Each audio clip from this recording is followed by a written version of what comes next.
Et là, la route, Chazak ou Baruch Rabotai, mais Sorot Tovot, on est aujourd'hui le 21, dans le mois de Kislev. On avance vers Hanouka. Et dans notre paracha, qui est toujours liée à Hanouka, Vayeshev, on apprend une phrase qui est deux mots, qui est très connue aujourd'hui. Ish Matzliach. C'est pas seulement une série de livres qu'ils ont sortis, la famille de Rav Mazouz, et qui avec toutes les grammaires qu'il faut dans les sidours de prière que vous connaissez. Qui était le premier Ish Matzliach?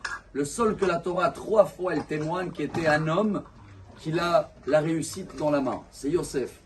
Mais quand vous regardez un petit peu je ne vais pas dire le film, l'histoire qu'on va lire cette semaine, le pauvre Yosef, il a été trahi par ses frères. Il a été vendu. Et le Or HaChaim HaKadosh, voilà le message pour moi énorme. Rabbi Chaim Ben Attar, au début de la paracha, il dit on a une règle dans la Gemara. Shluchei mitzvah enam lizokim. Talmud Psachim. Ça veut dire que si quelqu'un va faire une bonne action qui est comptée dans les yeux de Dieu, en général, il n'a pas de problème. Il peut y aller. Quelqu'un il veut faire mikvé dans la neige, il peut y aller. Mais pour le retour, c'est un autre problème. Mais chaque fois quand tu vas vers faire une mitzvah, tu as une protection d'en haut. Alors comment ça se fait que Yosef, il est parti faire une mitzvah? Son père, il a envoyé une mission. Va voir tes frères. Comment ça se fait qu'à partir de ce moment-là, il a été trahi, vendu et appris en prison? Et la réponse de Hachaim HaKadosh Rabotai, je trouve ça comme waouh, c'est le message. Quand tu regardes le moment même, peut-être c'est pas bon, mais Yosef, il regardait déjà la fin du film. Et il savait qu'en fin de compte, s'il n'aurait été pas trahi, vendu en Égypte et en prison, il n'aurait été jamais roi. Donc, il a été protégé justement. Pour nous, on dirait du mal, mais pour Yosef, et voilà pourquoi il était Ish Matzliach. Ish Matzliach, c'est quelqu'un que tout le temps, Dieu, il est avec lui dans l'égalité. Quand je dis égalité, c'est la phrase qui est marquée aujourd'hui dans plusieurs échals, comme chez nous. Shiviti Hashem enegdi tamin. C'est quoi Shiviti?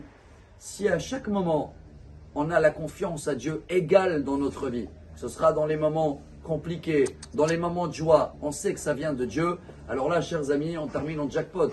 Même quand Yosef, il a passé 10 ans de prison, et on venu l'annoncer que, allô, il y a encore 2 ans de prison. Qu'est-ce qu'il a fait, Yosef? Vaïhi Sham, bebet asoar. C'est quoi Vaïhi Sham? Avec plaisir. S'il faut encore 2 ans, c'est que ça vient d'en haut. Imaginez-vous que Yosef, il aurait sorti quand lui voulait sortir. Eh bien, il aurait sorti. Et Kama Yosef Ika Beshuka. Il y a beaucoup de Yosef dans le chouk. Mais il fallait qu'il va attendre encore 2 ans pour que Pharaon va faire les rêves. Pour qu'ils vont chercher quelqu'un qui va les commenter. Pour qu'il va devenir, à la fin, le roi d'Égypte. Le message pour nous, Rabotai, est très dur, mais très clair. Pourquoi très dur? Dans n'importe quel moment, même dans des difficultés qu'on a, dans des moments d'obscurité. Mais là, on se rappelle de Yosef, il s'est jamais plaint dans la paracha qu'ils l'ont vendu, trahi, prisonnier. Pour lui, toujours, ça vient de Dieu et à la fin, ça va être pour le bien. Et il a vécu le bien, Yosef. Alors nous aussi, peu importe ce qu'on traverse, si on essaye de vivre comme Yosef, on va devenir Ish Matzliach, les hommes qui réussissent dans tout. Pourquoi?